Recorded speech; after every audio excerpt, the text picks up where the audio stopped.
The bus stop on Meridian Avenue looked the same as it always did at 4:30 in the afternoon. Commuters moved through it like water around stones.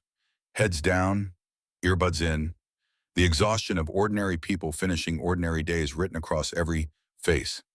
October had arrived in Phoenix the way it always did, not with cold, but with a softening of the heat, a gentling of the light that turned the late afternoon gold instead of white. Maya Calloway stood perfectly still at the edge of the shelter. She was 17 years old, 5'4", wearing a gray hoodie that had been washed so many times the color had gone soft at the edges. Her backpack straps were adjusted with precise care across her shoulders. Her brown eyes moved slowly across the scene in front of her. The security cameras mounted on the light poles, the bank across the street with its ATM positioned at an angle that caught the intersection perfectly, the coffee shop window where a barista had paused mid-motion to watch what was happening near the schedule board. She cataloged all of it without appearing to look at anything. That was something her mother had taught her without meaning to. You learn to read a room before a room reads you. You learn to know where the exits are, where the witnesses are, where the light falls, and where it doesn't. You learn this the way other children learn to ride bicycles, through repetition, through the steady patience of someone who does it every day until it becomes as natural as breathing. Maya had been learning this her entire life. She was not afraid. That was the thing people would misunderstand later when they tried to piece together what happened and why. They would look at a 17-year-old girl standing at a bus stop with blood on her shirt and a broken nose and assume she had been a victim caught off guard. They would not understand that she had chosen this corner on this afternoon at this exact hour. They would not understand that every element of what was about to happen had been considered from multiple angles, turned over in her mind, the way her mother turned over case files on the kitchen table, methodically, patiently, with the cold clarity of someone who understood that emotion was useful only when it was controlled. But that comes later. This is where it starts. 3 weeks earlier, the afternoon had been ordinary in all the ways that matter. The parking lot behind Hargrove Preparatory Academy emptied out the way it always did on Tuesday evenings, in waves, the buses first, then the club kids, then the athletes, until the asphalt stretched out quiet and wide under the broken streetlight at the eastern edge. Maya had been sitting in her mother's Toyota for 40 minutes, homework spread across the passenger seat, earbuds playing the kind of music that made silence feel productive. She was waiting for her mother's shift to end. Diane Calloway worked late often. 20 years as a detective with the Phoenix Police Department had given her mother a relationship with time that Maya had long since stopped trying to argue with. Shifts ended when cases ended, and cases rarely ended at reasonable hours. Maya had learned to carry her work with her. She had learned to make productive use of empty hours in parking lots and waiting rooms, in the liminal spaces where other people simply sat and scrolled and let time pass through them unused. She was halfway through a calculus problem set when the sound of breaking glass shattered the quiet. It didn't sound the way glass sounded in movies. It was sharper than that, more immediate. The kind of sound that reached something old and animal in the back of the brain before conscious thought caught up. Maya looked up through the windshield and saw 2 rows over, under the one working light in the lot, a girl she recognized from school standing beside a cherry-red Mercedes. She was holding a tire iron. Maya did not move. She watched with the stillness of someone who understood instinctively that movement would be noticed. Courtney Ashford brought the tire iron down on the driver's side window with the deliberate force of someone who had decided on something and was following through. The glass gave way cleanly. Then the passenger side. Each strike measured precise, carrying the energy not of rage but of resolve, cold and purposeful and certain of itself. What Maya remembered most afterward was the phone. Courtney had propped it against the hood of the Mercedes flashlight on, pointed at what she was doing. She was recording herself. Not accidentally, not carelessly, deliberately. The way someone saves a memory they want to keep. Maya's hand moved to the dashboard before her mind had fully caught up to the decision. The dashcam was small and unobtrusive, mounted just below the rearview mirror. Her mother had insisted on installing it 6 months earlier after a hit and run in their neighborhood went unsolved for lack of evidence. It ran automatically whenever the engine was on, storing footage to a cloud backup the instant it detected motion. Maya had never given it much thought. It was part of the car, the way the radio was part of the car background, functional, unremarkable. It had been recording for the full 40 minutes she had been sitting there. The vandalism took 90 seconds from first strike to last.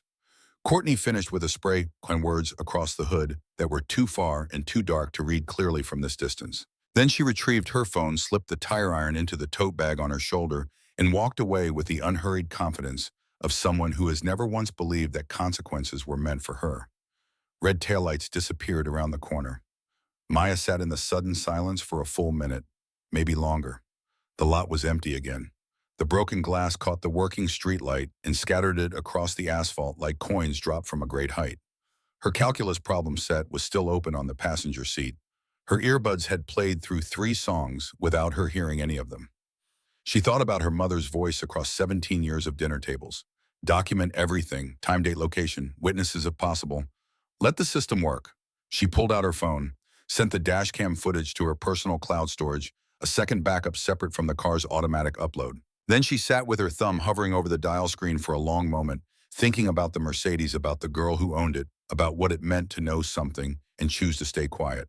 The Mercedes belonged to Waverly Hammond. Maya didn't know Waverly well. Nobody at Hargrove Prep knew anyone outside their designated social tier particularly well. That was one of the things private school did that nobody put in the brochures. But she knew Waverly was a junior, same as her, and that Waverly had done nothing more remarkable in the past year than beating Courtney Ashford for the prom committee chair position in a vote that had been, by all accounts, entirely fair. Leaving Waverly to face the damage alone felt like a choice with moral weight. So Maya made the call, an anonymous tip to campus security. Footage sent from a burner email account stripped of metadata untraceable back to her car or her mother's department. She had thought that would be enough. She had thought she could hand off the information and let the people whose job it was to act on it do their jobs. She had been wrong about that. She would not be wrong about much else. Hargrove Preparatory Academy sat on 12 acres of landscape grounds in North Phoenix, the kind of campus that communicated its own importance through architecture alone. The Humanities Building bore the Ashford name in carved stone above its entrance.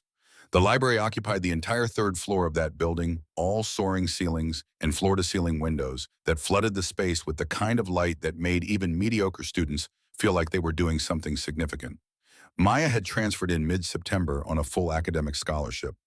She was aware of what that meant at a school like Hargrove. Scholarship students occupied a specific social category, visible in the ways that made other people comfortable, which was to say in classrooms and test scores and the quiet that got mistaken for contentment. She had arrived expecting this and had adjusted accordingly. She kept her head down.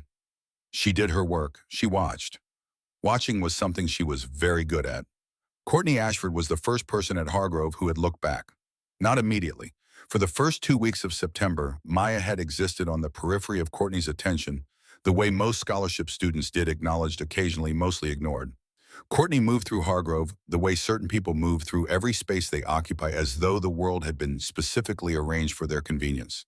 She was 17, blonde, and wore the confidence of someone who had never been told no by anyone whose opinion she respected. 58,000 Instagram followers. A personal brand built on anti-bullying content and girl empowerment. The kind of social media presence that had made her in certain corners of the internet something approaching minor celebrity. The irony of this would become significant later. For now, within 48 hours of Maya's anonymous tip, the security camera footage from the parking lot had been corrupted. Technical malfunction, the administration said. Unfortunate coincidence, they implied. Maya noted this in the back of her mind and said nothing because she was her mother's daughter and she understood that some information was most useful when kept quietly close. Then the first message arrived. Thursday morning, on an Instagram direct message. A screenshot of her mother's car with the license plate clearly visible, taken from an angle that suggested the photographer had been standing very close. One word beneath it, watching. Maya stared at the notification for a long moment. Then she set her phone face down on the desk, finished her chemistry homework, ate breakfast, and walked to school with the same measured pace she always used. But something had shifted. She understood now what kind of problem this was. Her mother came home that Thursday night at 9:45, still in work clothes, carrying the exhaustion of a difficult day that had ended without resolution. Maya had dinner waiting, pasta and a salad, the kind of meal that said, "I noticed you needed something," without requiring a conversation about it. They ate in the comfortable quiet that long familiarity makes possible. Diane Calloway was 44 years old, with the kind of face that had been striking in youth and had become interesting with age. She wore her dark hair pulled back in the way of someone who had stopped thinking about it somewhere around her 3rd year on the force and never quite started again. She was not a large woman, but she carried herself with a weight that had nothing to do with size. The quiet authority of someone who has spent decades in rooms where things that cannot be unsaid are said. She noticed the Instagram message when Maya showed her after dinner. She didn't speak for a moment, just looked at the screenshot, looked at the license plate, looked at the angle of the photograph. Then, how long since this morning? You've been sitting on this since this morning. I needed to think it through first. Diane set the phone down on the table between them. She picked up her coffee. She looked at her daughter for a long moment with the evaluating attention she usually reserved for crime scenes. Tell me everything, she said, from the beginning. So Maya did. She told it the way her mother had always asked for things to be told chronologically, factually, without editorializing. What she had seen, what she had done, what had happened since. When she finished, this kitchen was quiet enough to hear the refrigerator hum. You should have called me immediately, Diane said. I know, but you didn't do anything wrong. I know that too. Diane looked at the ceiling for a moment. When she looked back, something had shifted in her expression. The transition Maya recognized from childhood, the one that meant her mother had stopped being a worried parent and started being a detective. If this becomes what I think it's going to become, Diane said carefully, I cannot be the one to handle it officially. You understand why. Bias. Defense would claim personal involvement. Right? So we document, Maya said. Her mother looked at her for a long moment. We document, she confirmed. The body camera had been gathering dust in the garage for 2 years. Diane had used it during a period when she'd taken up running as a stress management strategy, a phase that had lasted approximately 3 months before the job made consistent exercise feel like a luxury she couldn't afford. The camera was small, cylindrical, compact, the kind of thing joggers wore clipped to their shirts for safety on early morning roads.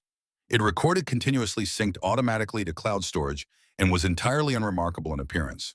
Maya clipped it to her backpack strap at chest height on a Friday morning.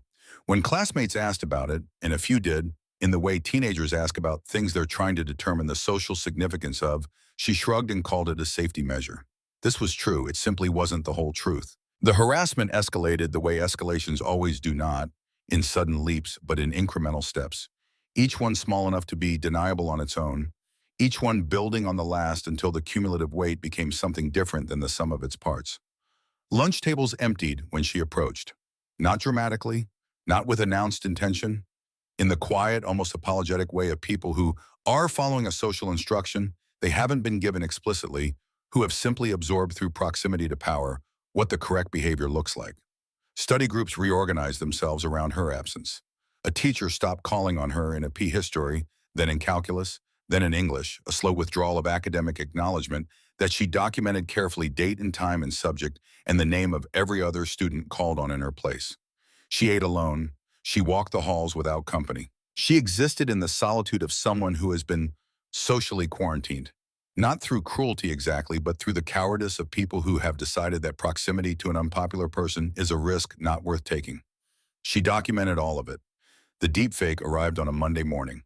Maya was in the library before first period when she noticed 3 sophomores huddled around a phone, passing it between them with the shared energy of people encountering something significant. She caught a fragment of a username before they registered her presence, and the phone disappeared into a backpack pocket. She found the account herself during lunch, sitting alone at the back of the cafeteria. The username was Hargrove Truths. The profile picture was a blurred image of a girl shot from behind, generic enough to imply rather than confirm identity. The bio read, "She's been watching. Now we watch back." The first post was a video. Maya watched it twice carefully in the controlled way of someone determining the technical specifications of something being used against them. The footage showed a girl her height, her build, her gray hoodie, selecting items from a drugstore shelf and sliding them into her bag without approaching the register. The production quality was remarkable, seamless. The lighting matched the actual lighting of the actual drugstore she actually shopped at on actual Thursdays after school. Not because it had been filmed there, because someone had been skilled enough to make it look as though it had. She set her phone face down on the cafeteria table, finished her lunch, walked to a P chemistry without hurrying. The principal's office called her out of 5th period. Hiram Weston had occupied the headmaster's chair at Hargrove Prep for 11 years. He was 61 years old with the carefully maintained appearance of a man who understood that in certain institutions, personal presentation was professional currency. His office was all dark wood and framed diplomas, the accumulated visual weight of institutional authority arranged to do most of his work for him. He looked at Maya across his desk with the expression of a man genuinely caught between competing obligations who had already made his choice about which one to honor. Miss Calloway, he said, I want you to know this conversation is off the record. Maya said nothing. Off the record meant he didn't want a paper trail. Off the record meant he already knew what the paper trail would show. She produced her receipts. Not metaphorically, literally, she had printed them the night before 3 weeks' worth of Thursday afternoon purchases from Hargrove Pharmacy, each one time-stamped and itemized. She had her phone's location data logged automatically by 3 separate apps, placing her in her mother's car during the precise window of time the video purported to show her inside the store. She had her transaction records from the store's loyalty program showing her last in-person visit had been 8 days before the video's alleged date. She laid all of it on Principal Weston's desk in a neat, organized stack. He looked at the documents for a long time. I appreciate your thoroughness, he said finally. Will there be an investigation into who created the video? A pause. The specific length of a pause that is itself an answer. These situations are, he said, choosing his words with the care of someone navigating around something he doesn't want to name, directly complex. Social dynamics among students are rarely straightforward. I would encourage you to focus on your academic work and allow things to settle naturally. Allow things to settle naturally, Maya repeated. That's my recommendation. She looked at him for a moment. She thought about the Ashford name above the humanities building entrance. She thought about the new library wing, 3 floors of glass and reclaimed wood that the school newsletter had credited to the Ashford Family Foundation's generous contribution 6 months ago. She stood. She picked up her documents. She thanked him for his time. She walked out of his office, understanding exactly where she stood. The log started that night. She used a format she had absorbed from years of watching her mother work, not because Diane had taught it to her explicitly, but because she had grown up in a household where a certain approach to documentation was simply part of the ambient atmosphere. Date, time, location, incident description. Witnesses present, names where known, descriptions where names were unavailable. Evidence collected and storage location of that evidence. Each entry was precise. Each entry was sourced. Each entry was backed up to 3 separate cloud accounts, 2 of which were registered under email addresses with no connection to her legal name. By the end of the second week, she had 47 entries. She thought about that number sometimes. 47 incidents in 14 days. 47 separate moments when someone had made a choice to avoid her, to report her to administration, to spread a video they had not verified, to spray paint, a word she found one morning on her locker, in letters that dried a dark, ugly red. The word was rat. She photographed it from 4 angles before reporting it to the custodial staff. She photographed the custodian's response, the log he signed the timestamp on his work order. She photographed the wall after cleaning the faint ghost of the letters that remained even after scrubbing, because absence of evidence was still evidence. Her mother found her at the kitchen table at 2 in the morning surrounded by papers. Diane stood in the doorway in her robe for a moment without speaking. Maya kept working. She had found the Title IX complaint format online, the specific federal guidelines for filing harassment documentation with an educational institution, and was restructuring her log to match its evidentiary requirements. Maya, I'm almost done. It's 2 in the morning. I know what time it is. Diane crossed the kitchen and stood behind her daughter, reading over her shoulder for a long moment. That's a Title IX filing, she said. Yes, you formatted it to the federal standard. I found the guidelines online. A pause, the refrigerator hummed. Somewhere outside, a car passed on their quiet street, its headlights sweeping briefly across the kitchen ceiling. If you send that, Diane said quietly, there's no going back. The school becomes legally obligated. Everything gets formal. Everything is already formal, Maya said. They just haven't figured that out yet. She heard her mother breathe. A long, careful breath, the kind Diane used when she was deciding something. See, the district superintendent, Diane said finally, and the Title IX coordinator directly, not through Weston. Make sure the paper trail bypasses him entirely. I already planned to. Of course you did. Maya finished the last entry, reviewed the document from beginning to end, checking dates against her calendar, cross-referencing timestamps against screenshots. When she was satisfied that every claim was sourced and every source was backed up, she added a final line at the bottom of the email in bold. This constitutes formal notice under Title IX of the Education Amendments Act of 1972. Institutional liability attaches upon receipt. She looked at the send button for a moment. She pressed it. The response from Ms. Aldridge, the Title IX coordinator, arrived in her inbox at 6:47 the following morning. Brief, carefully neutral, legally precise. An acknowledgement of receipt, a statement of obligation, a timeline for initial review. Maya read it 3 times. Then she set her phone face down and ate her breakfast. Somewhere across Phoenix, in a house significantly larger than Maya's apartment, in a bedroom decorated with the aesthetic of someone who understood that a personal brand required constant cultivation, Courtney Ashford received a forwarded copy of that same email from a source inside Hargrove's administrative staff. Maya would learn this later. For now, she finished her cereal, shouldered her backpack, and walked to the bus stop at the end of her street. The body camera was clipped to her strap. The cloud backup was running. The log was current. She had 47 documented incidents and a formal complaint that had just started a legal clock ticking inside an institution that had spent 2 weeks pretending the problem didn't exist. She did not yet know exactly what would happen next, but she understood the shape of it. Courtney Ashford had spent her entire life at a school where power flowed in one direction from the people whose names were on the buildings toward everyone else. She had built her social world on the certainty that there were people who faced consequences and people who didn't, and she had never once had reason to question which category she occupied. The Title IX complaint had not changed Courtney's certainty, but it had changed the terrain. And when people who are used to power find the terrain shifting under their feet, they do not retreat. They push harder. They apply more of what has always worked before with greater force in the belief that sufficient pressure will restore the familiar order of things. Maya had been watching people long enough to know this.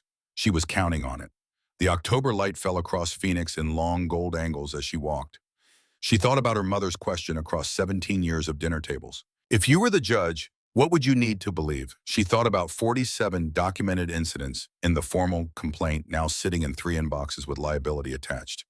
She thought about Waverly Hammond's red Mercedes, its windows shattered under a parking lot light, while Maya watched through a windshield and made a choice about what kind of person she was going to be. She adjusted her backpack straps. The body camera caught the morning light. She had built something real in 14 days, something documented, sourced, and legally durable.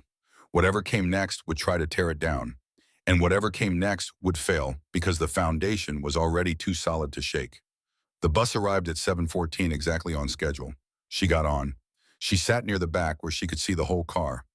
Old habit, good habit. The kind of habit that in 14 days a man named Russell Whitman, a man she had never met, a man who sat on a bench every afternoon reading his newspaper at the intersection of Meridian and Fifth, would prove had been worth developing all along. She didn't know his name yet. She didn't need to. Some things align without being planned. Some pieces of a case fall into place not because they were arranged, but because careful preparation creates the conditions where the right things become possible. Maya Calloway had spent 14 days doing careful work in the dark. The light was coming.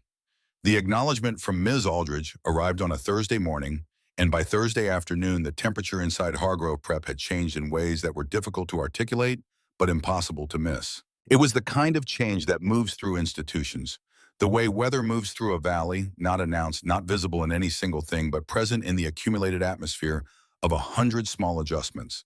Administrators walked with a different quality of purpose.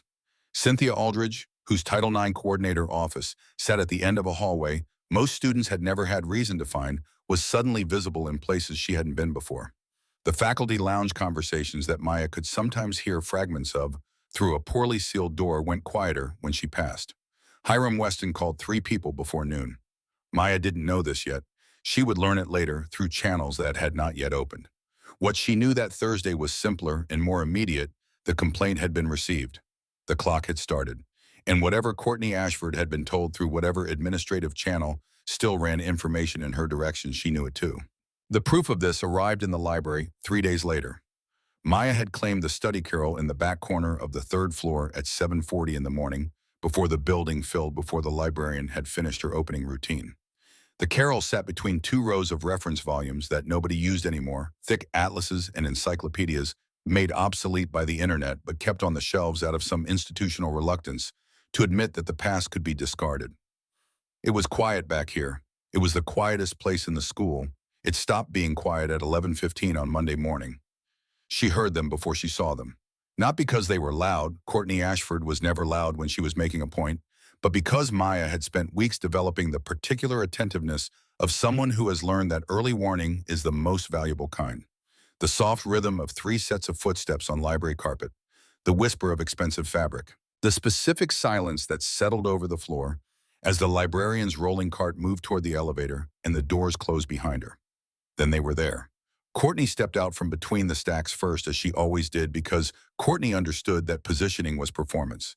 She wore a cashmere sweater the color of dark cream, and her hair had the kind of effortless arrangement in Morena that requires 40 minutes of effort to achieve. Jenna Whitfield followed 2 steps behind and to the right, her usual position, the one that communicated useful proximity without quite claiming equal status. Sloane Mercer came last, blocking the only open path between the Carrolls and the elevator, her athletic frame doing what it was placed there to do. Maya kept her eyes on her textbook. Her pen kept moving. She had discovered that stillness, genuine stillness, rather than the frozen variety that comes from fear, was the most unsettling response she could offer. It communicated something Courtney was not accustomed to encountering: a person who was not particularly impressed. "You sent a complaint," Courtney said. Her voice was conversational, relaxed even, the tone of someone discussing a minor administrative curiosity rather than the document that had sent Weston reaching for his phone at 11 in the morning. To Title IX. About me. Maya's pen moved across the page. "I documented harassment," she said. "Multiple incidents, all verifiable." Courtney leaned against the Carroll the way she leaned against everything, with the proprietary ease of someone who has never stood anywhere that didn't belong to her by default. "You think you're clever," she said, throwing around legal terms like you know what they mean. "But here's the thing about systems, Maya. They protect people who belong in them." Maya set her pen down. She looked up then, and she met Courtney's eyes directly the way she had learned from watching her mother manage rooms full of people who did not want to be managed. "People like me," she said. "You mean people who watched you commit vandalism and had the audacity not to look away?" Something shifted in Courtney's expression, not quite anger, closer to the look of someone who has pressed a button that is not producing the expected result and is recalibrating. "You could have moved on," Courtney said. "You could have kept your head down. Instead, you chose to make this complicated." Maya stood. She reached for her backpack without hurrying, settling the straps with the same precise adjustment she used every morning. Her hand passed close to the body camera clipped at chest height, and she felt it the way you feel the presence of something you have come to trust, small, solid running. She cited the statute number from memory. Arizona Revised Statute Section 13-2406, threatening or intimidating, attempting to coerce a witness into withholding evidence through threats of harm. Class 1 misdemeanor with felony enhancement if the underlying offense meets threshold criteria. The silence that followed had a particular quality. Jenna Whitfield shifted her weight. She glanced sideways at Courtney in the way of someone waiting for a cue that isn't coming. Sloane Mercer behind them both looked at the ceiling the way people do when they want to appear unconcerned and are not quite achieving it. Courtney recovered. Her laugh came out sharp and thin. "You memorized statute numbers," she said. "That's actually sad. My mother's job involves a lot of dinner table conversation." Maya walked toward the gap between the stacks. Sloane didn't move for a moment, held her position with the stubborn stillness of someone who hasn't received updated instructions. Then she stepped aside. "Just enough." "This isn't over," Courtney said behind her. Maya kept walking. Her heart was hitting her ribs with a force she could feel in her back teeth. She held her pace steady all the way to the elevator, all the way down 3 floors, all the way through the main entrance, and into the October morning, where the air tasted clean and cold, and she finally stopped standing on the front steps of the Humanities building and let herself take one long breath. Then she took out her phone and added the encounter to the log. Date, time, location, participants, content of statements, duration of confrontation. She noted that all 3 girls had been present. She noted that the body camera had been running. She noted the specific language Courtney had used: systems protect people who belong in them, and the specific statute she had cited in response. 48 incidents. She walked to her next class. It was on the way back from that class, passing through the library's main floor on her way to the stairs, that she saw it. A phone face up on the floor between 2 shelves near the reference section. Screen still lit the battery indicator in the top corner, showing 17%. She almost walked past it. The kind of thing that registers in peripheral vision as someone else's problem, someone else's distraction. Then she saw the name on the notification that had kept the screen from sleeping. She stopped. She looked at the phone for a long moment without touching it.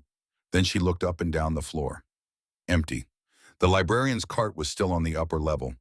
The nearest occupied study table was 40 feet away, a junior she didn't know with headphones clamped over both ears. She crouched down slowly. She used the edge of her sleeve to pick it up, careful about prints, without fully understanding yet why that instinct was operating. She held it where she could read the screen without unlocking it. The notification was a text message from a number saved under the contact name that appeared at the top. The name was Courtney. The message was visible in the preview. You know what happens to your dad's job if I make one call to the right person, right? Remember that before you get any ideas about talking to Aldridge. Maya read it twice. Then she took out her own phone, opened the camera, and photographed the screen of Jenna's phone exactly as it lay with the timestamp visible in the corner. She photographed the notification. She photographed the contact name. She photographed the message preview. She set the phone back on the floor in the position she had found it. She walked to the bathroom at the end of the corridor, went into the last stall, and stood with her back against the door for 90 seconds. Jenna Whitfield's father worked for a company that did regular contract work for the Ashford family holdings. This was a fact Maya had known in the way you know things about people you go to school with incidentally without particularly seeking it. It was the kind of connection that was unremarkable in a school where the intersections between families and businesses and social networks were dense and complex and generally invisible to anyone who wasn't already embedded in them. It was not unremarkable anymore. What Maya had just photographed was not evidence of social cruelty. It was evidence of a specific, deliberate act using economic leverage over a family to coerce a minor into complicity. That was a different category of thing entirely. That was witness tampering with an economic mechanism instead of a physical one, which made it in some ways more sophisticated and in all ways more serious. She added the photographs to her log under a new header. She classified them separately from the harassment incidents. She noted that she had found, rather than seized the phone, that she had not unlocked it, that the content had been visible on the lock screen and therefore available to any passerby. She noted the time and the location and the precise position in which she had found and returned the device. 49 incidents, a new category, a different kind of case beginning to take shape inside the larger one. That night at dinner, she ate everything on her plate and said nothing.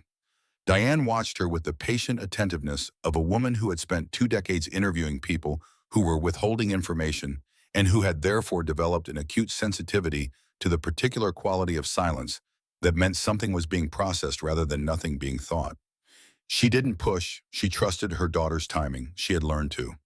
Maya told her after the dishes were done at the kitchen table with her phone open to the photographs. Diane looked at them for a long time without speaking. Her face did the thing it did when she was working, going very still. The way still water goes, still with something moving underneath that you could see only if you knew to look for it. She said, I can't touch this directly. You know why, I know.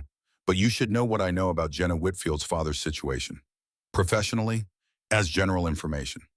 Maya waited. Diane set the phone down, looked at the ceiling for a moment, then back at her daughter.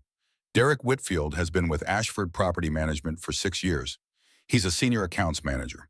Losing that position would mean Diane paused, choosing the clinical framing a significant financial disruption for the family.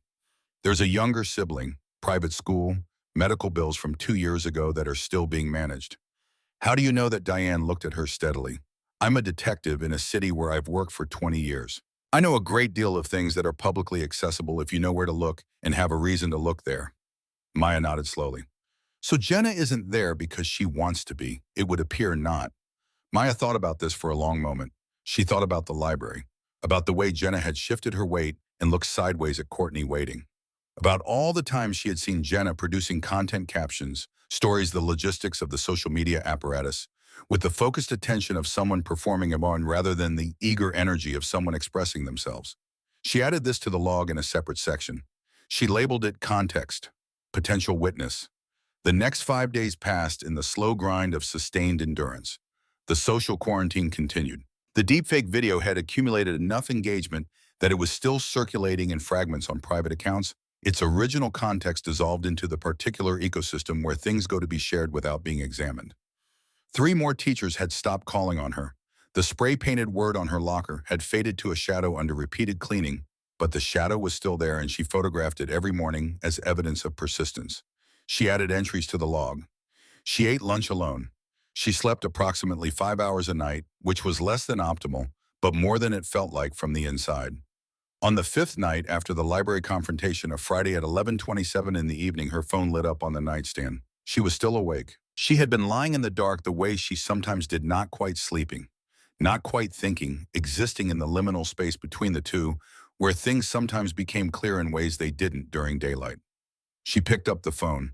The message was from the number she had blocked twice and unblocked twice, because blocking it meant not knowing what was being said, and not knowing was more dangerous than knowing. Tomorrow I'm posting your mother's work schedule and your home address. 52,000 people are creative when they're motivated. Let's see how safe you feel when they know where you sleep. Maya read the message. She read it again. She set the phone face down on the nightstand and lay in the dark with her hands flat on the mattress beside her and breathed in a controlled, deliberate way for 60 seconds. Then she sat up, turned on the lamp, and opened her laptop. She was not going to call her mother tonight. Not yet. There was something she needed to do first. Something she had been putting off for 3 weeks without fully understanding why she was putting it off. She opened the Dashcam Cloud account. The footage from the night in the parking lot loaded in under 10 seconds. She had watched the video portion 3 times the night it happened and twice since. She had never listened carefully to the audio track. She had been focused on the visual evidence, the tire iron, the phone propped against the hood, the deliberate and systematic destruction. She put her earbuds in. She listened from the beginning. For the first 40 seconds, there was nothing except ambient lot sounds in the distant white noise of the highway 2 blocks over. Then the crunch of glass. Then the rhythm of strikes she had already cataloged. Then Courtney's voice, low and almost conversational, talking to herself or to the phone, to the recording she was making of her own actions, with the particular narcissism of someone who has never once imagined being held accountable. "Tell your father," Courtney said in the tone of someone completing a thought that had been running for a while, "what happens when you cross the wrong family." Maya pulled out one earbud. She sat with this for a moment. Vandalism was one thing. Vandalism motivated by social rivalry was one thing. But this sentence, that specific construction, that specific framing, was a different thing. It implied a family. It implied a cross. It implied that the destruction of Waverly Hammond's car was not a teenage tantrum, but a message deliberately composed and deliberately delivered from one set of interests to another. She put the earbud back in and listened to the rest of the audio twice more. Then she opened her log to a new page and began writing. She wrote for 40 minutes. When she finished, the new section of the log was 12 paragraphs long and referenced 5 separate pieces of evidence, each one stored and cross-referenced. She read it back once, made 2 small corrections, saved it to all 3 cloud accounts. She looked at the original message still glowing on her phone screen. She picked it up and typed a reply. "Do it. It's already in a file." She pressed send. She turned off the lamp. She lay in the dark and thought about what she knew and what she could prove, and how those 2 things were not always the same, and what it took to make them align. She did not sleep for a long time, but when she finally did, it was deep and still and without dreams. It was Diane who gave her the last piece, not intentionally, not in the way of a parent handing a child information they are specifically seeking. It came the way things sometimes came from her mother, sideways, in the context of something else, following a logic that Maya was left to assemble on her own. They were in the kitchen on Saturday morning, Diane with coffee and the particular focused quiet that meant she was thinking about a case. Maya was eating cereal and reviewing her log on her laptop, not because anything had changed overnight, but because reviewing it regularly kept the timeline sharp in her mind. Her mother said without looking up from her coffee, "I need to tell you something, and I need to tell you the way I'm going to tell it, not the way you might want me to tell it." Maya waited. "In the course of an unrelated investigation this week," Diane said carefully, "I encountered communication that would be of significant interest in your situation. I cannot use that communication directly because my access to it came through channels connected to my professional capacity, and because my relationship to you creates a bias that would compromise any case built on my direct involvement. You found something about Weston. I found something about an exchange between Weston and legal representation associated with the Ashford family." Regarding Diane paused, selecting each word with the precision of someone building something she knows must hold weight regarding strategies for managing the testimony of student witnesses in cases involving sensitive institutional relationships. He wasn't just looking the other way. Diane picked up her coffee. "No," she said, "he was not just looking the other way." Maya closed her laptop. "So what did you do with it?" "I passed it to the appropriate channel through appropriate means that cannot be traced to our household. Cynthia Aldridge will receive information from an anonymous source that will direct her toward the correct public records. She will be able to find what she needs to find without my fingerprints on any of it. And that will hold up. If she does her job correctly, yes. Maya thought about Principal Weston in his office with his framed diplomas and his carefully chosen words, and his recommendation that she focus on fitting in. She thought about institutional liability attaching upon receipt. She thought about 49 documented incidents and an audio file that she had listened to twice last night in the dark after reading a threat against her mother's safety, and the sentence that the audio contained and what that sentence meant about the nature of what she was dealing with.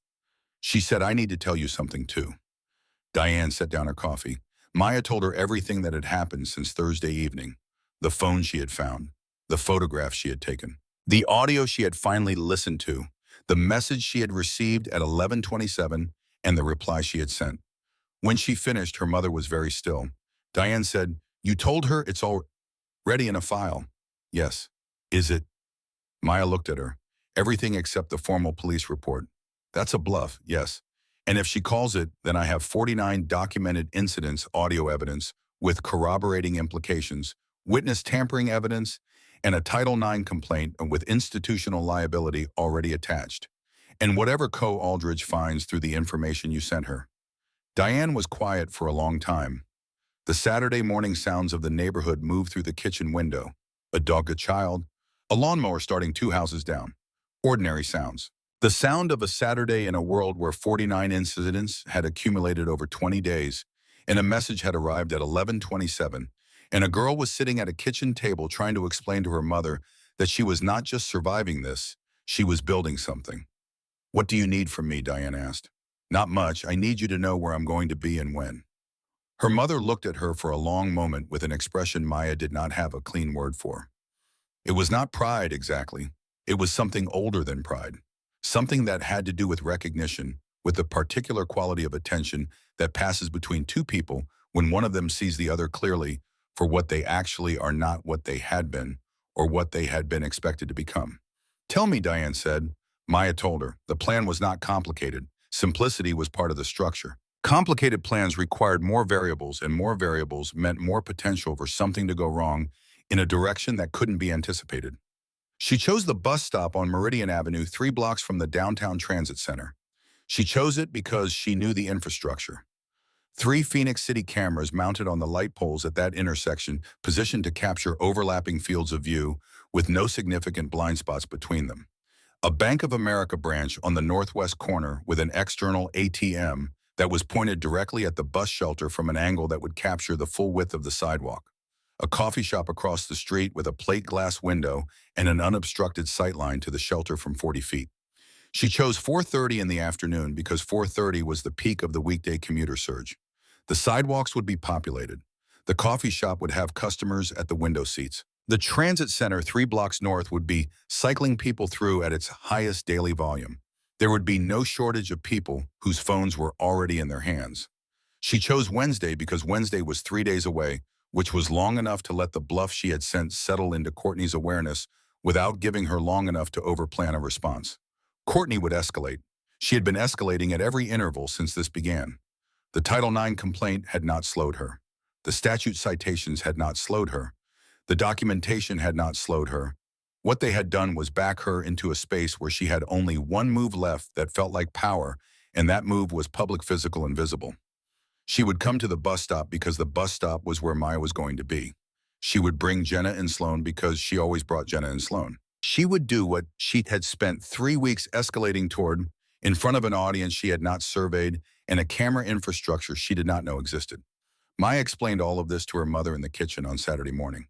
When she finished, Diane was quiet again. "Then I'll be 200 meters south in the car." Maya shook her head. "You need to stay in the car until after." Diane looked at her. "If you approach before there's a physical incident, she walks away and we have nothing new. If you approach during, she can argue coercion. If you approach after Dawson's unit is already on scene, then you're just a mother arriving at an emergency. You can't be the one to manage this officially, but you can be there." Diane's jaw was doing the thing it did when she was holding something back. The particular tension of a woman who had spent 20 years making difficult and correct decisions and was being asked to make one that intersected in an unbearable way with the part of her life that had nothing to do with her badge. "I'll be watching the live feed," she said. "Yes, the body camera syncs to your phone. Yes, so I'll see everything as it happens. Yes, and I don't intervene unless Maya confirmed. Her mother picked up her coffee, held it without drinking. Set it back down. Are you afraid? She asked. Yes, good. Her mother's voice was very quiet. Fear means you understand the stakes. It doesn't mean you're wrong, Maya nodded. She thought about Waverly Hammond's car. About 49 incidents and a word spray painted on a locker. In a video that showed a version of herself, she had never been constructed frame by someone with the technical skill and the social malice to make it convincing enough to send a principal reaching for the word integrity. She thought about the audio. That specific sentence. Tell your father what happens when you cross the wrong family. She thought about Jenna Whitfield finding her phone between the library stacks and knowing with the sick clarity of someone who has learned that the world she operates in is smaller and more surveilled than she understood, that the message on its screen had been read by exactly the wrong person. She thought about Russell Whitman, though she did not know his name yet and would not know it until it was over. She did not know he was there every afternoon on the bench at the Meridian Avenue shelter, with his newspaper in the particular way of a man who has no particular place to be and has found a place that suits him. She did not know he had worked 30 years in the federal court system and had developed over those 30 years a precise and practiced ability to recognize from across a sidewalk the difference between a teenage dispute and something that had a different name under the law. She did not plan for him.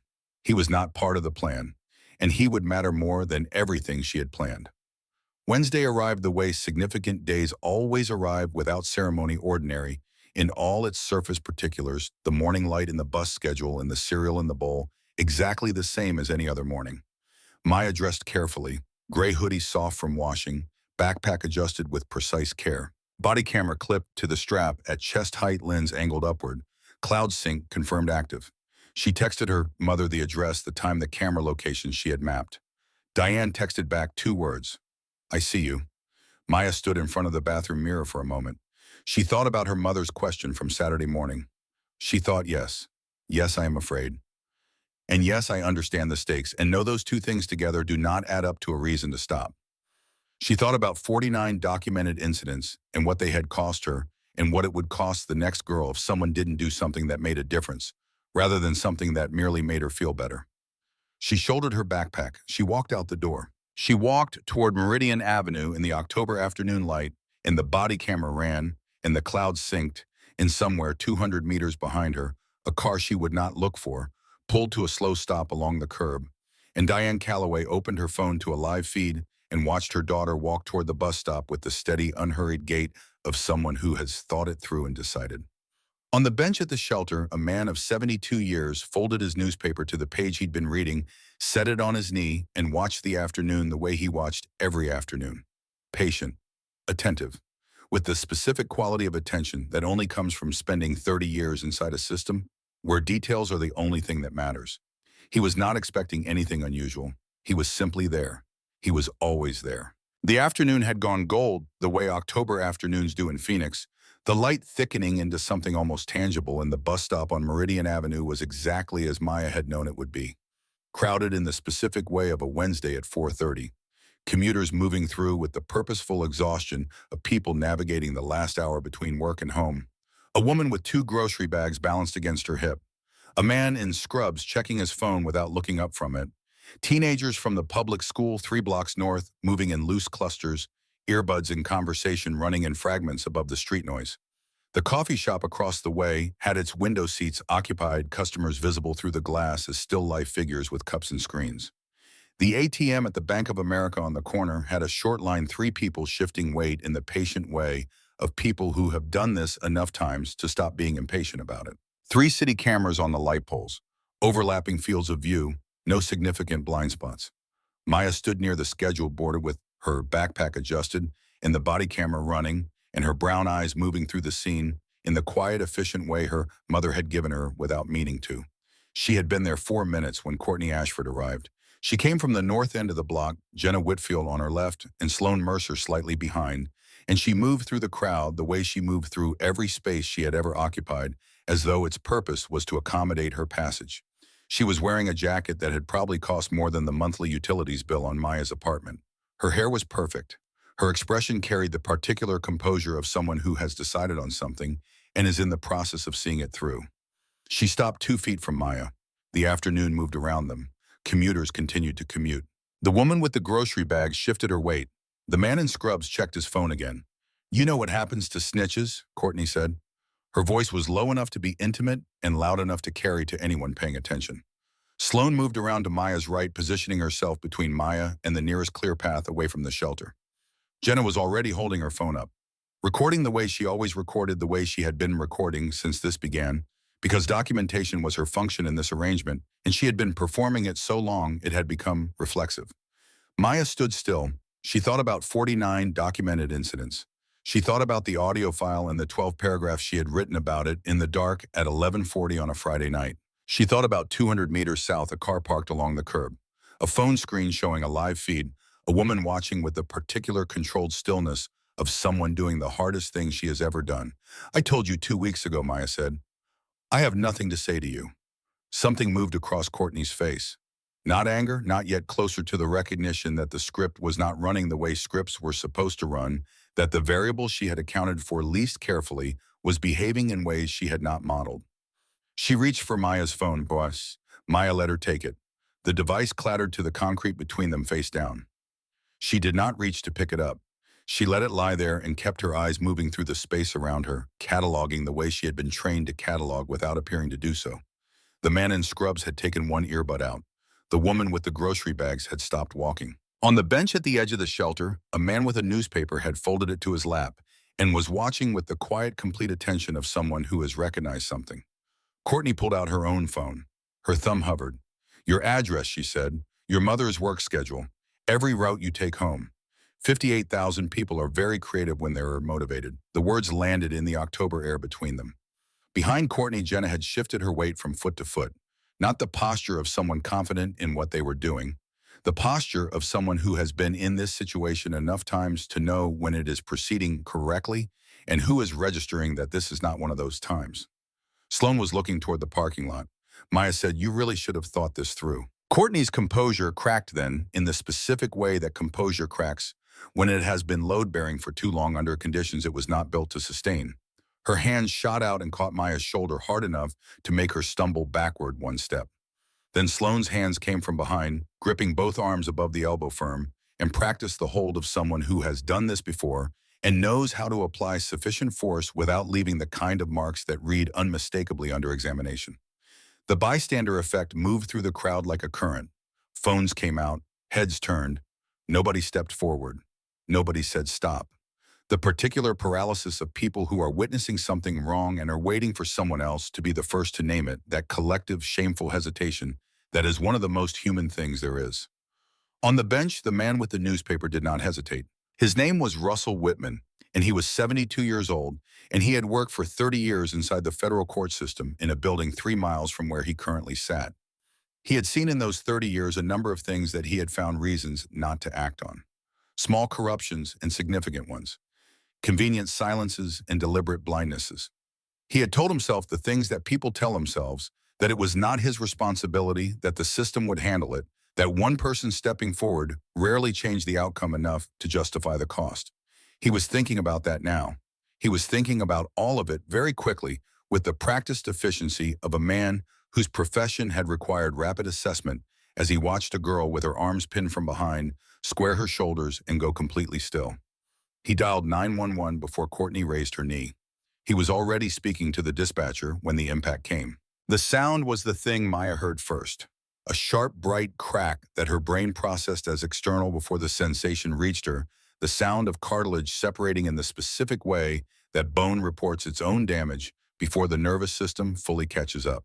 Then the pain arrived, not as a sharp thing, but as a spreading white obliteration that took thought with it for 3 full seconds. 4 seconds, the world tilting and the concrete coming up, and the taste of copper flooding the back of her throat. Sloan released her. She went down on her hands and knees first, then sideways, and the cheek of her face met the pavement with a secondary impact that sent a new wave of sensation through the first. Her backpack had fallen from her shoulder. Blood was dropping from her nose to the concrete in a rhythm she could hear rather than see, a sound like a slow clock. She was aware of a noise around her. Voices. The sharp intake of breath that passes through a crowd when something has crossed the line between uncomfortable and undeniable. Courtney picked up the body camera. It had been torn free when the backpack fell, the clip catching on the strap and then releasing, and it lay on the concrete a foot from Maya's face. Courtney bent and retrieved it. She held it up in the afternoon light with the expression of someone claiming a territory. No evidence, she said. No case. She raised her foot. Maya said, "Check your watch." Her voice came out thick and wet, and the words were difficult to produce through the swelling that was already beginning, but they were clear enough. Courtney froze with her foot lifted, the particular stillness of someone who has heard something unexpected in a moment they believed they had entirely controlled. "What?" "Your watch," Maya coughed. More blood on the concrete. She turned her head enough to look up at Courtney, at the rose gold catching the afternoon light on her left wrist, the delicate engraved links of the bracelet that Courtney wore every single day, that she had been wearing in every piece of footage and every witness sightline for the past 15 minutes. "Timestamp," Maya said. "Every camera here just recorded you assaulting me. Date, time, location. That watch is in every frame." She watched it happen in Courtney's face. The understanding arriving the way dawn arrives, not suddenly, but incrementally, each second brighter than the last, until the full light of it was undeniable. Courtney's eyes went to the city cameras, to the ATM across the street, to the phones in the hands of the commuters who had finally, too late for it to help Maya, but exactly in time for it to matter, found the thing that broke the bystander paralysis. She dropped the body camera. "We need to go," Jenna said. Her voice had shed every layer of performed calm. "Blair, Courtney, we need to go right now." Sloan was already moving her ankle, turning awkwardly as she navigated the curb, her haste making her clumsy in a way that several phones recorded with perfect clarity. Jenna followed, stumbling over her own feet, her own phone still recording by some muscle memory that had outlasted her presence of mind. Courtney stood for one more second over Maya, looking down at her with an expression Maya would think about many times in the weeks that followed. Not fury, not triumph, something closer to the face of someone watching a version of themselves they had not known existed, recede into a distance they could not calculate. Then she ran. The designer jacket caught the wind as she went. The expensive sneakers slapped against the concrete, and then she was around the corner and gone, and the bus stop on Meridian Avenue was left with the sounds of arriving sirens and the murmur of a crowd that had finally, too late and exactly on time, decided to be present. Russell Whitman was beside Maya before the patrol car had finished pulling to the curb. He had moved with the steadiness of a man who is not trying to appear calm, but simply is calm because he has been in rooms where things were breaking apart and has learned that steadiness is the only useful response. He crouched on one knee and looked at her face with eyes that assessed without flinching. "Stay still," he said. "Help is here." He had his phone in his left hand. In his right hand was something smaller, his own secondary device, a basic model he carried for exactly the situations his 30 years inside the federal court system had taught him to be prepared for. He had been recording from the moment Sloane's hands had closed on Maya's arms.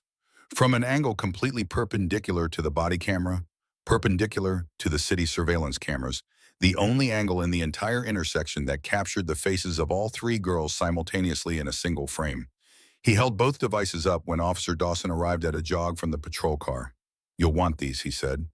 Officer Dawson was 34 years old and had been on the Phoenix force for 9 years, and she had processed enough scenes to move through this one with the brisk competence of someone who knows what the priorities are and addresses them in order. She called for the ambulance while she was still 10 feet away. She had her notepad out before she reached Maya. She crouched beside her and put one hand gently on her shoulder. "Don't move," she said. "Can you tell me your name?" "Maya Calloway," Maya said. "My mother is Detective Diane Calloway, badge number 4721. I want to press charges." Dawson's expression did not change, but something in her attention sharpened in the way of someone who has just recalibrated the significance of what they are processing. She looked at the blood, at the angle of Maya's nose, at the plastic folder that had spilled from the paw pack when it fell, its contents still protected by the waterproof sleeve Maya had chosen for exactly this contingency.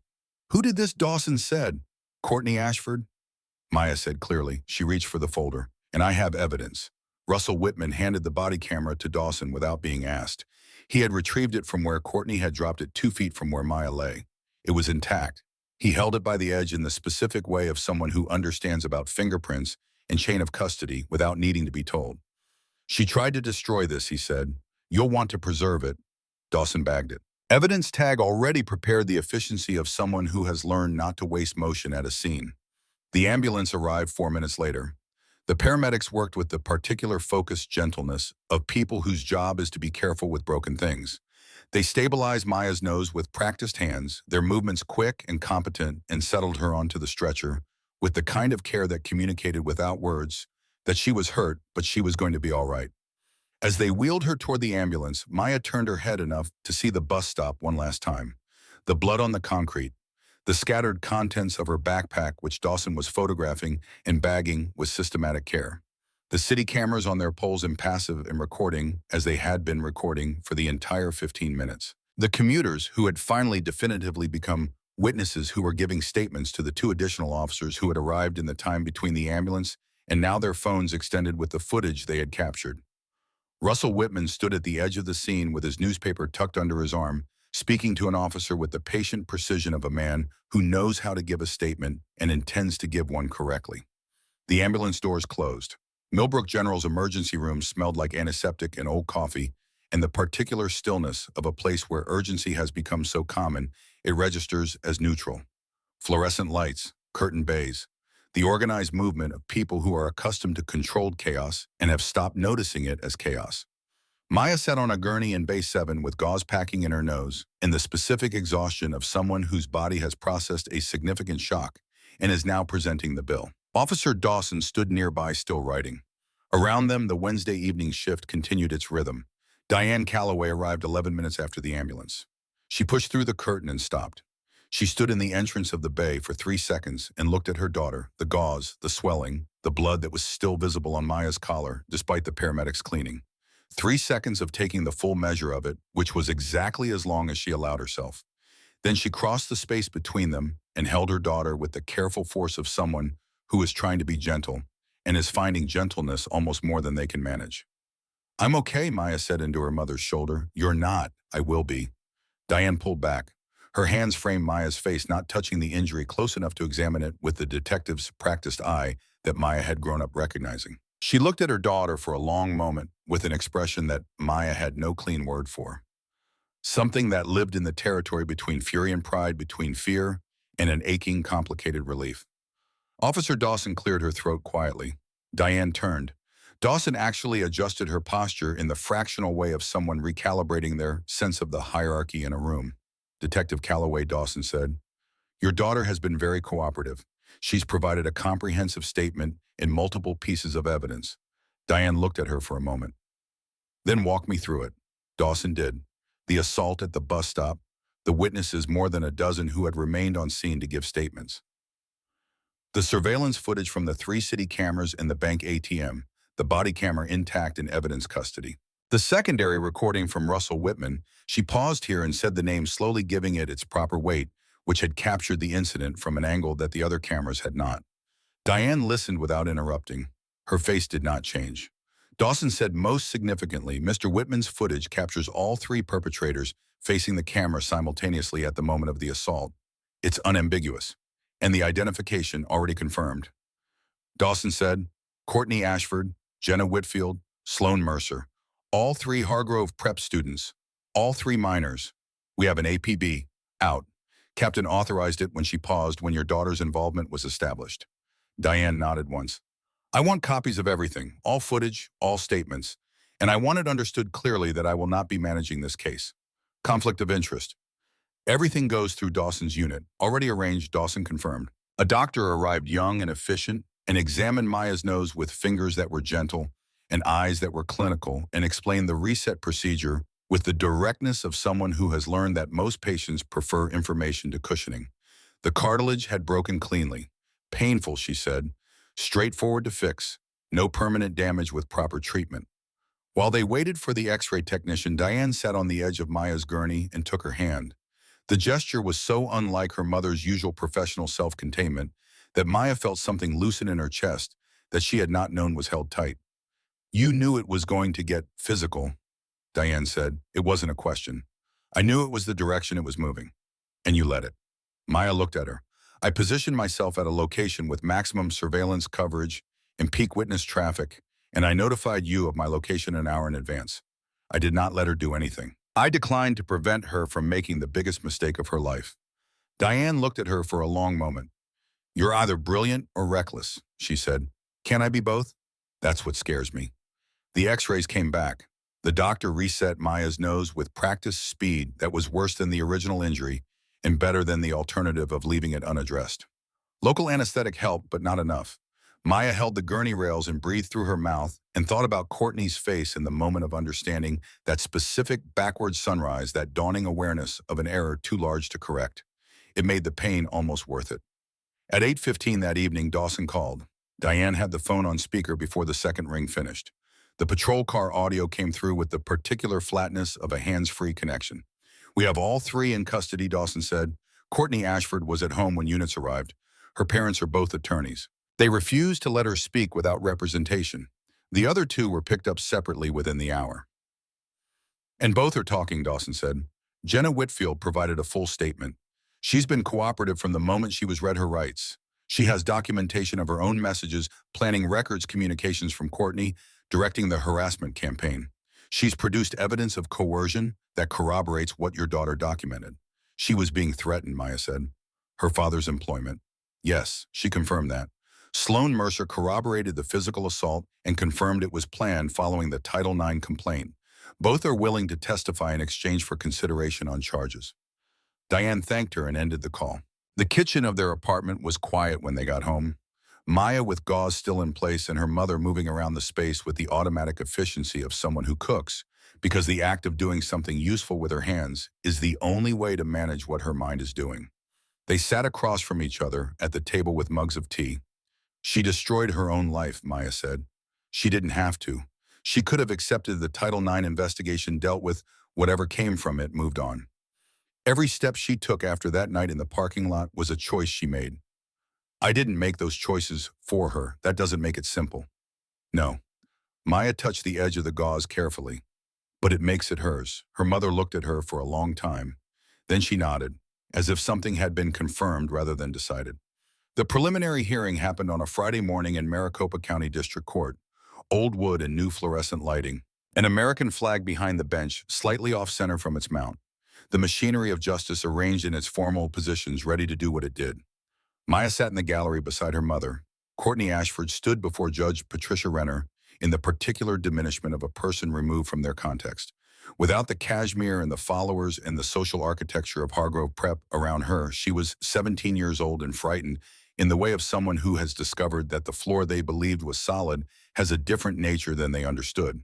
Her parents sat in the front row in expensive suits, with the controlled expressions of people who are accustomed to managing outcomes and are registering for the first time that management may not be available here. Their attorney was known in Phoenix for extracting favorable results from difficult situations. Today he looked like a man walking uphill.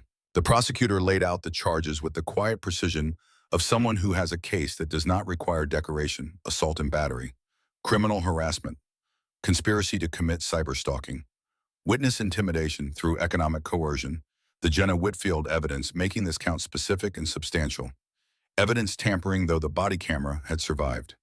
Each charge came with its evidentiary foundation stated plainly: the 49 documented incidents, the witness statements, the surveillance footage from 5 independent sources, the audio file, the text message records Jenna had preserved, the email chain between Weston and the Ashford family's legal representation, which Cynthia Aldridge had located through public records and submitted through appropriate channels, building an institutional negligence component that extended the implications significantly beyond the 3 girls who had run from the bus stop.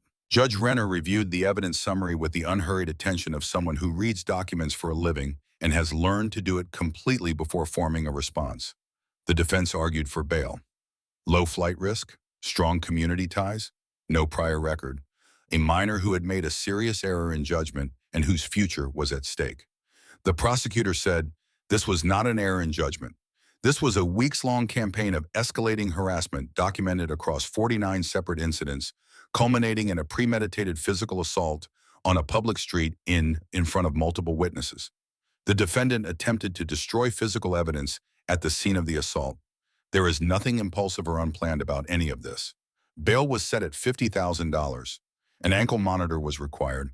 A no-contact order was issued prohibiting communication with Maya Calloway, Diane Calloway Waverly, Hammond Jenna Whitfield, and any identified witnesses. A court date was set, By evening, Courtney was home under house arrest, the monitor blinking on her ankle with the steady rhythm of a consequence she could not step out of, could not delete, could not redirect with a caption and a follower count.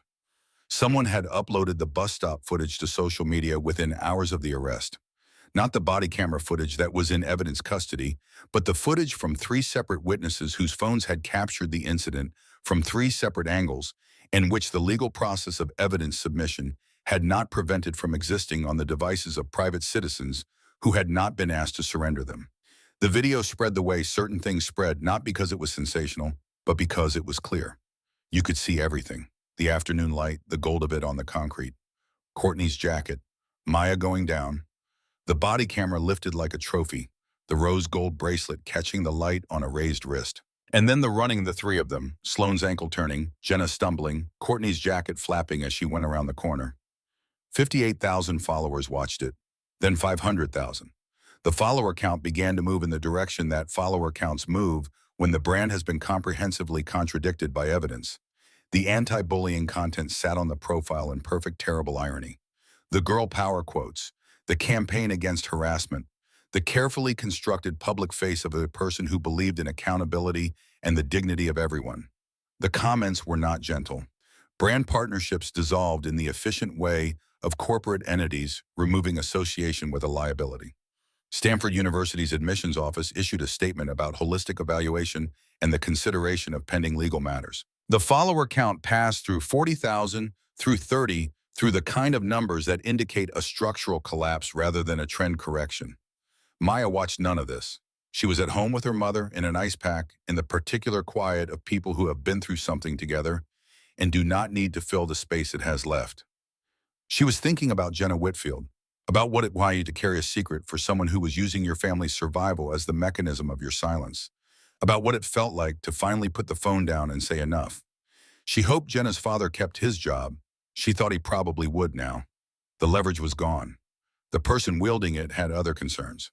Hargrove Preparatory Academy announced its own investigation on Tuesday morning. Principal Weston stood before an emergency school board meeting in the particular posture of a man who has run out of ways to appear to be in control of a situation he no longer controls. The Title IX complaint filed by a scholarship student he had told to focus on fitting in was now Exhibit A in a case of institutional negligence that had been picked up by 2 local news stations and was gaining the slow, steady traction of a story with a clear villain and a clearly identifiable failure of duty. Cynthia Aldridge presented her findings to the board with the organized precision of someone who had spent several days preparing to say something difficult to powerful people and had decided that clarity was more important than comfort. 49 documented incidents over 14 days, multiple reports to administration, a clear and escalating pattern of harassment, repeated failures of intervention at the administrative level, and an email chain obtained through public records request documenting direct communication between the school's chief administrator and legal representation for a donor family regarding the management of a student witness. The board voted, comprehensive policy review, mandatory training for all staff on harassment identification and intervention obligations, anonymous reporting system to be implemented within 60 days. And Cynthia Aldridge was appointed to the newly created position of Associate Principal for Student Safety with autonomous authority over harassment investigations that could not be overridden by the head of school. Principal Weston was placed on administrative leave pending further review. He did not return. The criminal case moved forward with the particular inevitability of cases that have sufficient evidence and cooperative witnesses. Jenna's testimony was detailed, specific, and delivered with the composure of someone who has been carrying something heavy for a long time and has set it down. Sloane's account was simpler and equally clear. The evidence from 5 camera sources required no interpretation. In the defense's most significant attempt, Courtney's attorney argued in pretrial motions that Maya had deliberately positioned herself in a location calculated to produce the assault, that she had engineered the confrontation and was therefore not a victim, but an architect. It was a sophisticated argument. It was the best argument available.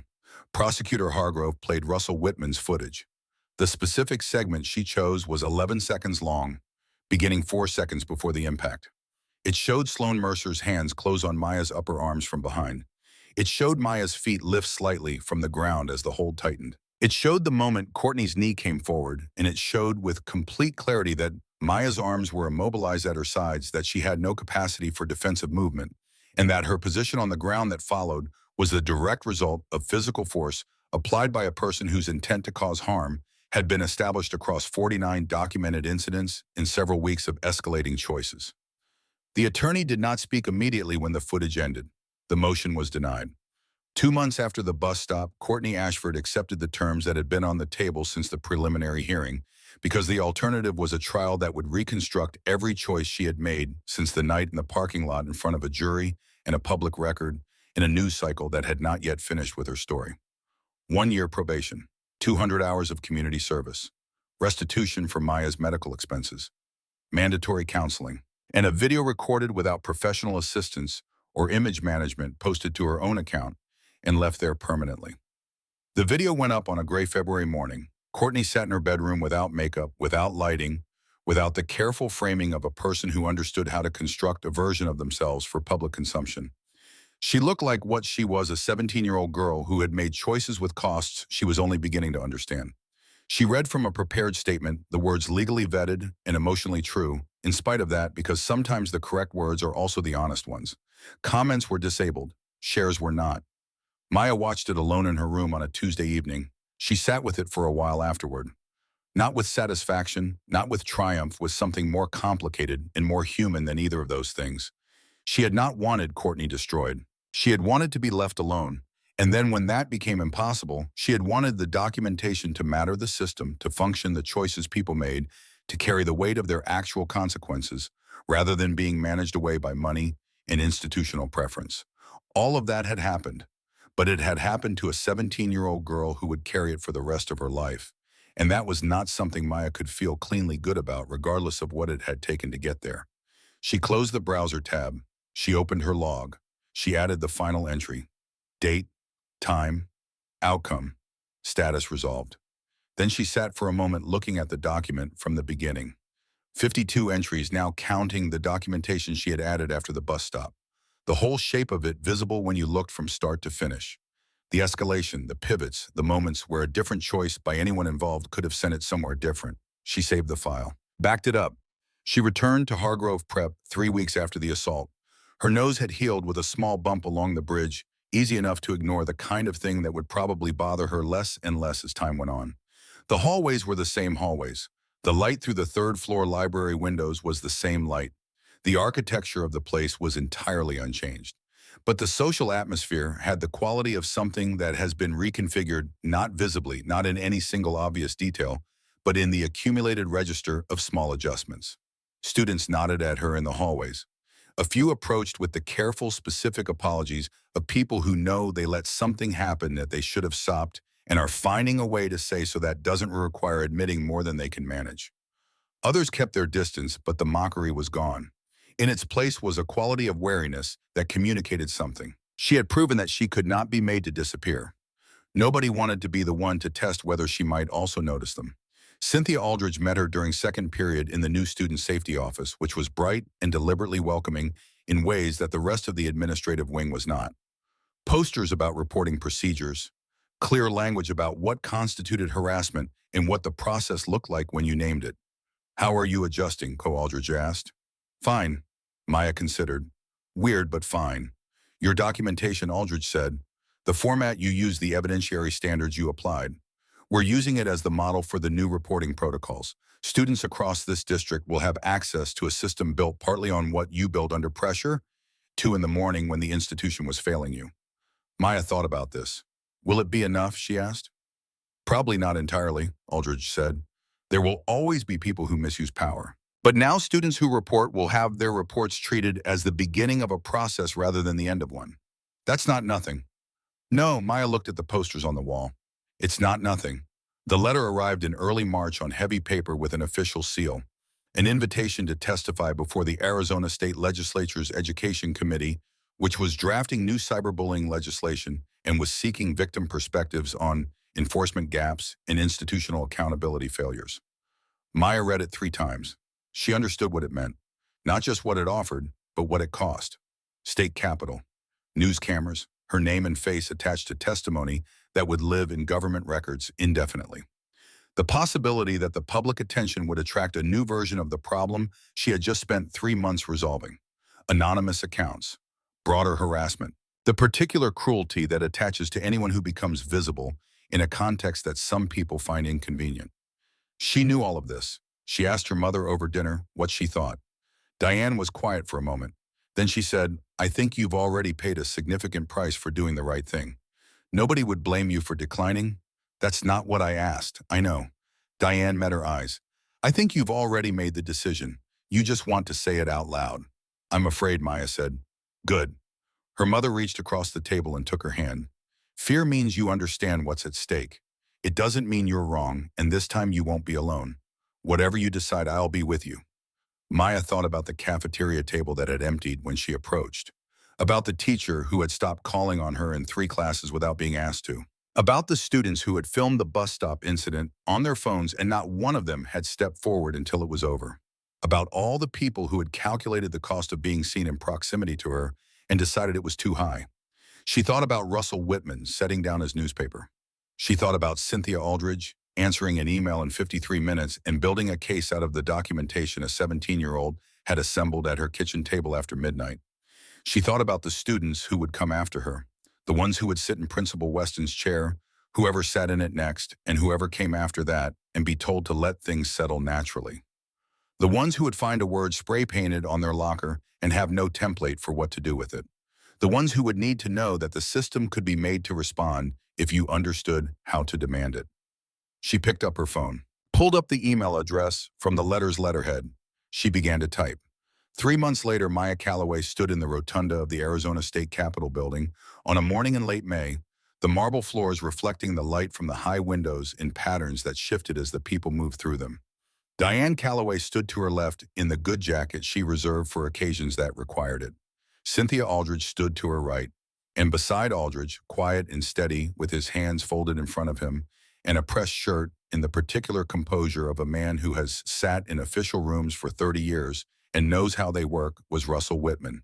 He had called the week before, not to check in, not to manage the situation, simply to ask what time she needed him and whether he should bring anything. She had said, "Just yourself. That's enough." He had been there every afternoon at the Meridian Avenue bus stop for 4 years. He had told her when he found her in the Capitol corridor before the session. He had seen things in those 4 years that he had found reasons not to engage with. He had told himself the things people tell themselves. He had been very good at it. He didn't say, "I'm sorry." He didn't make it about himself. He said, "You didn't look away. I followed your lead, that's all." Maya had looked at him for a moment. Then she had said, "Will you write a letter supporting the bill?" He had handed her a sealed envelope. "Already done," he said. "And if it's all right with you, I'd like to be in the room when you testify." A legislative aide appeared at the corridor entrance and called her name. Time to testify. She walked toward the committee room with the same steady, unhurried gait she had used on the morning she walked toward the bus stop on Meridian Avenue, the gait of someone who has thought it through and decided. The aide held the door. Inside, the committee members sat in their semicircle, some attentive, some distracted, all of them, representative of the institution that was being asked today to do something that institutions resist doing, acknowledge that they had failed and commit in specific and enforceable terms to failing differently. Maya sat at the witness table. She adjusted the microphone with both hands. She looked out at the faces arranged in their arc. She thought about 49 documented incidents. About a log started at a kitchen table at 2 in the morning. About a body camera borrowed from a garage shelf. About the specific, painstaking work of building a case when nobody in the system is doing it for you. When you are the documentation, the evidence, preservation, the witness, and the advocate, all at once because nobody else is going to be. She thought about what her mother had taught her all those years of dinner tables and case files, and the patient repeated lesson that evidence was the only thing that survived the gap between what happened and what could be proven. And then she stopped thinking and began to speak. The testimony lasted 42 minutes. She walked the committee through the harassment in the order it happened, the logic of escalation, the failures of institutional response, the documentation strategies that had made the difference, the evidence that had survived because of decisions made at 2 in the morning by a person who understood that the system would only respond to what it could not deny. She answered questions without flinching. She asked for specific language in the bill. She made two recommendations that one of the committee members wrote down with the particular focus of someone who is writing things down because they intend to use them. When she finished, the committee chair thanked her. She stepped back from the microphone. Her legs were unsteady in the specific way of adrenaline finding its release after a long period of controlled deployment. She stood with it for a moment, let herself feel it. In the gallery, Diane Calloway was watching her daughter with the expression that had no clean word for it, that lived somewhere between pride and recognition and something older than either. The expression of a woman who had spent 20 years in a profession built on the belief that evidence matters and accountability is possible. Watching someone she had raised hold both of those things up in a room full of people who could make them law. Outside, the news cameras were waiting. Maya gave 3 interviews, keeping her answers focused and her language precise. By evening, the testimony was circulating, not viral. Not the particular brightness of something that catches and spreads, because it is spectacular but steady. The way things spread when they are true and specific and recognizable. People sharing it with the particular energy of those who have been in similar rooms and found no one who could help them understand why they were alone in them. Her phone buzzed, a message request, a username she had never seen before. She looked at it for a long moment in the May evening outside the Capitol building, the desert light going orange and long across the parking lot. She thought about who she had been in September, quiet and careful and trying to take up as little space as possible, by operating on the assumption that smallness was safety. She thought about who she was now, visible, documented, unafraid to be seen. She thought about the next girl who would find a word spray painted on her locker and need to know that naming it was possible, that the log mattered, that the system could be made to function if you understood how to insist on it. She thought about looking away and what it cost, about stepping forward and what it built. She accepted the message request.